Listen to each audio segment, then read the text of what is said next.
shtrati, i cili shije i gjakusur ishte mbuluar me një çarshaf, por nuk është e larguar që atë.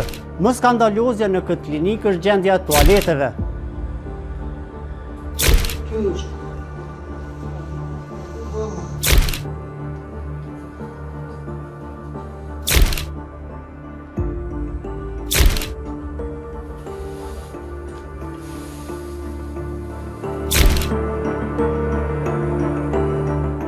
Qendra Klinike Universitare e Kosovës ka vendosur që gazetarëve të mos u lejohet të futen në klinikën e pediatrisë, nga ku gjatë së dielës u denoncuan disa fotografi të cilat tregonin për kushtet e rënda në të cilat trajtohen fëmijët.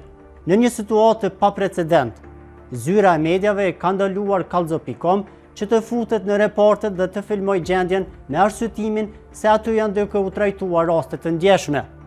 Ekipi i Kallxo.com në kohën kur ishte pandemia COVID-19 ishte lejuar të filmonte në kulmin e infeksionit, edhe në dhomat e intenzives, mirë po, me vendimin e menaxhmentit të QKUK-s, kjo nuk u lejua sot. Përkundër refuzimit të QKUK-s, Kallxo.com u shfutur brenda klinikës së pediatrisë, e cila u denoncua nga aktivisti Aulon Mehmeti. Pamjet të cilat janë siguruar tregojnë për një mobilizim të pastruesve brenda klinikës për të sanuar gjendjen.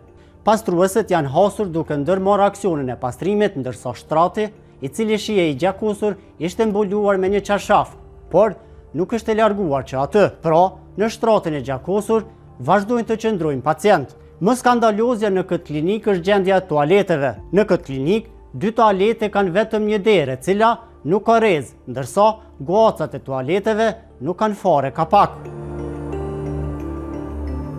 Kur të gjitha filmimet janë kryer, ekipi ka tentuar të marrë një leje nga klinika për të futur brenda spitalit dhe për të filmuar gjendjen. Sipas rregullave të Agjencisë për Privatësi, filmimi brenda klinikave lejohet nëse nuk ekspozohen pacientët, por QKUK ka vendosur me blloku qasjen. Shikues të nderuar, ne pyetëm mos është ndonjë sigurim, me pyet a guxoj me shku me marr pamje nga kati i dytë i dhomës ku është publiku disa pamje që flasin për një gjendje jo të pastër dhe mungesë të pajisjeve higjienike. Na thanë që askush s'është poshtë, tash kur shkojmë katën e dytë na thanë që është drejtoresha e pediatrisë, me pyet se a kanë marrë veprime dhe çush është gjendja, na lejohet me shku me filmunive. Na thanë që zyra e drejtoreshës Alie Keka Sylaj është këtu, po ajo nuk gjendet për momentin ose është zyra e mbyllur. Ne do ta telefonojmë drejtoreshën me pyet se a mundem me taku edhe mi marr detaje se çka ka ndodhur me rastin i cili është publiku në rrjetet sociale nga aktivisti Aulon Mehmeti. A është drejtoresha këtu pore? Ndeshtu me pyet për çit rastin që është dalë në rrjetet sociale, a ka marrë ndonjë mos, a ka mungesë diçka me pyet me marrë detajet.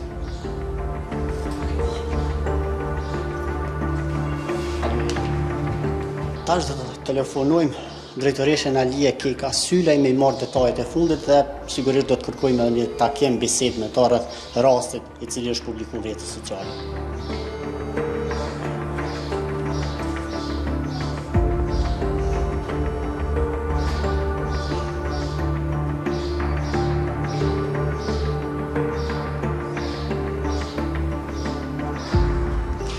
Për momentin ajo nuk ka qasje në telefonin e saj, ne provojmë edhe një herë. Është i zënë numri sipas telefonit. Shikues të nderuar, pas disa përpjekjeve me kontaktu me drejtoreshën Alie Keka Sylaj, me marrë detaje rreth rastit për cilin sot kemi ardhur dhe për cilin ka pas reagime të shumta në rrjetet sociale, ajo nuk është përgjigj në telefonatet tona dhe në mesazhet tona.